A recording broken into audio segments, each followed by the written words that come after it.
ముందు దండం పెట్టాను. నేను 2 సార్లు పెడతాను. నాయుడు ఎప్పుడొచ్చారా? ఆ కప్పు చప్పుడైంది కదే, దాని వెనకే వచ్చి ఉంటారు. వాళ్ళతో పాటు నేను కూడా వచ్చేసాను బాబు గారు.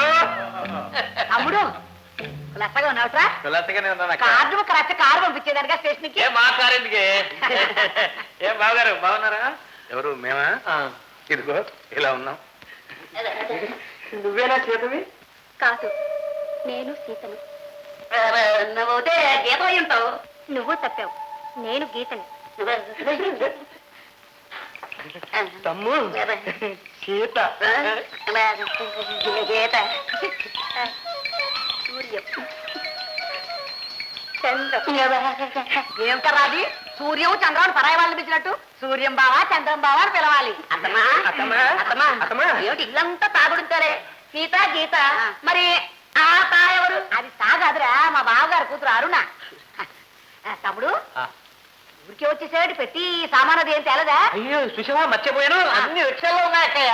ఆహా అప్పనా ఆ సామాన్లను లోపల పెట్టింది.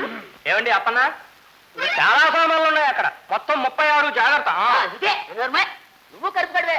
నువ్వు పోయావా? నేను పోయానా? నాన్న పోయాడా? ఇంక బ్యాలెన్స్ తినరా? మొత్తం 33. అప్పన గారు మొత్తం 33 సామాన్లు. రిక్షాలు మాత్రం అనేది కాదు. ఏమిటి ఈ మధ్య మీకు ట్రాన్స్ఫర్ అయింది ఏమిటి ఇక్కడికి? ఎవరు నన్న? నేనే రాజీనామా ఇచ్చి వచ్చేసాను. అయినా నీతి నిజాయితీ గలవాడు ఎవడు ఆ ఉద్యోగం చేయలేడు బాబు గారు. అవును పాపం. సరే, ఈ మధ్య లంచం తీసుకున్నందుకు గాను ఉద్యోగం నుంచి సస్పెండ్ చేసిన వారి పేర్లు ప్రకటించారు పేపర్లో. ఇదేదో మీ పేరు ముందే ఉన్నట్టుంది చూడండి. గిట్టన విధాలు ఎవరో వేయించుంటారా? గిట్టిన వాళ్ళు కాదు, గిట్టిన వాళ్ళే కాదు, రోజు వచ్చే వాళ్ళే. బెల్లపత్రుల వాళ్ళ దగ్గర 1500 లంచం ఖర్చు పెట్టాను. అప్పుడు లెక్క తప్ప 1000 లోపల తగలండి.